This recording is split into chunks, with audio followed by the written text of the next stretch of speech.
नमस्कार, मी जाई तुमच्या सगळ्यांचं खूप मनापासून स्वागत करते जाईज रेसिपीमध्ये। तर बरेच दिवस झाले आपल्या जाईज रेसिपीवरती मी व्हिडिओ अपलोड केले नव्हते, कारण काही कारणांमुळे मला ते जमत नव्हतं। पण आता आजपासून मी नव्याने सुरुवात केलीच आहे, तर म्हटलं गोडाने सुरुवात करावी। तर आज मी काय गोड पदार्थ बनवणार आहे हे तुम्हाला व्हिडिओमध्ये पुढे समजेलच। चला तर मग व्हिडिओला सुरुवात करूया। तर सुरुवातीला इथे मी एक पॅन गरम करायला ठेवलेला आहे।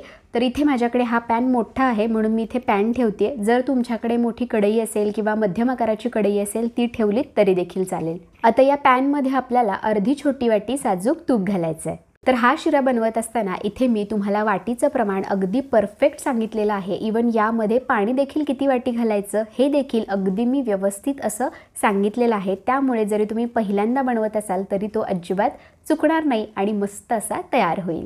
तूप थोडं गरम झालं की यामध्ये आपल्याला एक छोटी वाटी बारीक रवा घालायचा आहे। जर तुमच्याकडे बारीक रवा नसेल तर तुम्ही इथे मोठा रवा वापरलात तरी देखील चालेल। आता गॅस मध्यम करायचा आणि या रव्याला हलकासा तांबूस रंग येईपर्यंत भाजून घ्यायचं। तर लक्षात घ्या, मोठ्या गॅसवरती रवा भाजायचा नाही, नाहीतर तो करपट लागतो। तर हे बघा, इथे आपला रवा छान भाजून झालेला आहे। आता यामध्ये आपण ज्या वाटीने बारीक रवा मोजून घेतला होता त्याच वाटीने एक वाटी बेसन पीठ घालायचं आहे। तर मी तुम्हाला म्हटलं होतं ना, हाच तो पदार्थ आहे ज्यामुळे आपला शिरा नेहमीपेक्षा थोडा वेगळ्या चवीचा होणार आहे। आता या बेसन पिठाला देखील या रव्यामध्ये चांगलं भाजून घ्यायचं आहे आणि गॅस मध्यमच ठेवायचा आहे, अजिबात वाढवायचा नाहीये। आणि या बेसनाला देखील हलकासा तांबूस रंग येईपर्यंत आपण हे बेसन पीठ चांगलं या रव्यामध्ये भाजून घ्यायचं आहे। तर आपलं बेसन भाजून होतंय तोवर आपण या शिऱ्यामध्ये घालण्यासाठी पाणी गरम करायला ठेवून देऊयात। तर हे बघा, इथे आपण ज्या वाटीने रवा आणि बेसन मोजून घेतलं होतं त्या वाटीने बरोबर आपल्याला 4 वाट्या पाणी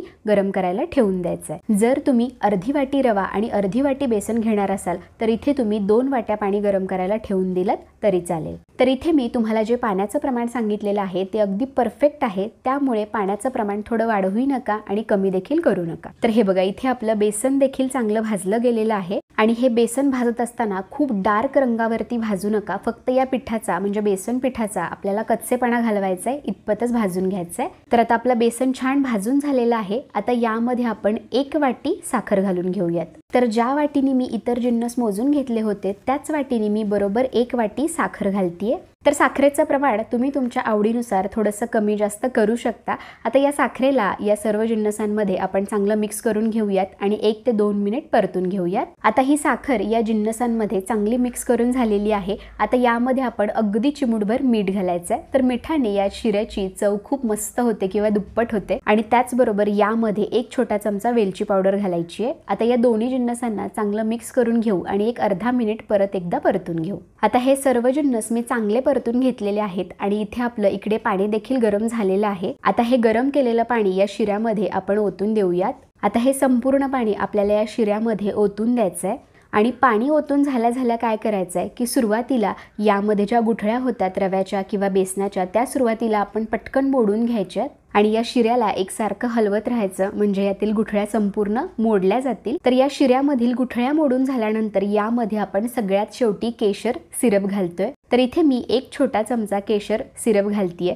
जर तुमच्याकडे केशर सिरप नसेल तर तुम्ही 3-4 काड्या केशराच्या दुधात भिजवून यामध्ये घातल्यात तरी देखील चालेल। तर केशर सिरप घातल्याने काय होतं, या शिऱ्याला मस्त असा पिवळसर रंग येतो। तर आता याला देखील आपल्याला चांगलं मिक्स करून घ्यायचं आहे। तर हे बघा, आपला हा शिरा आता ऑलमोस्ट तयार होतच आलेला आहे। पण यामध्ये सगळ्यात शेवटी आपण 2 चमचे वरून साजूक तूप घालायचंय। आता या तुपाला देखील या शिऱ्यामध्ये चांगलं मिक्स करून घ्यायचंय। आणि आता सगळ्यात शेवटी काय करायचं, गॅस एकदम कमी करायचा, यावरती झाकण ठेवायचं आणि याला दणदणीत 5 मिनिट छान वाफ द्यायची आहे। तर अशी झाकण ठेवून 5 मिनिट वाफ दिल्याने काय होतं, यामध्ये आपण जो रवा घातलेला आहे तो छान फुलला जातो आणि आपला हा शिरा मस्त मऊसूद दाणेदार असा तयार होतो। तर एक 5 मिनिट झालेले आहेत। आता आपण झाकण काढूयात।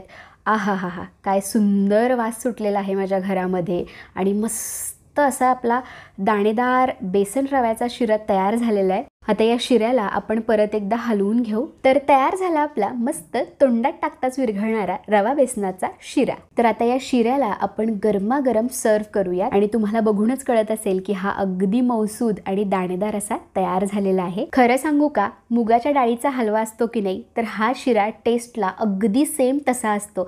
त्यामुळे हे जर तुम्हाला बघायचं असेल ना तर हा शिरा नक्की ट्राय करा। आणि आता मला खरंच राहवत नाही आहे, त्यामुळे मी थोडासा हा शिरा टेस्ट करून बघतेच आता। आणि खरंच खूप मस्त झाला आहे, अगदी तोंडात विरघळतोय। आणि आता हा मी शिरा खरंच सगळाच खाऊन टाकणार आहे। तर हा मी शिरा खाती आहे तोपर्यंत तुम्ही व्हिडिओला लाईक करा आणि भरपूर लोकांसोबत शेअर करा। आणि असेच जर छान छान व्हिडिओ बघायचे असतील तर मला कमेंट बॉक्समध्ये नक्की कळवा। आणि पुन्हा भेटू अशा छान नवीन व्हिडिओसोबत। तोपर्यंत धन्यवाद।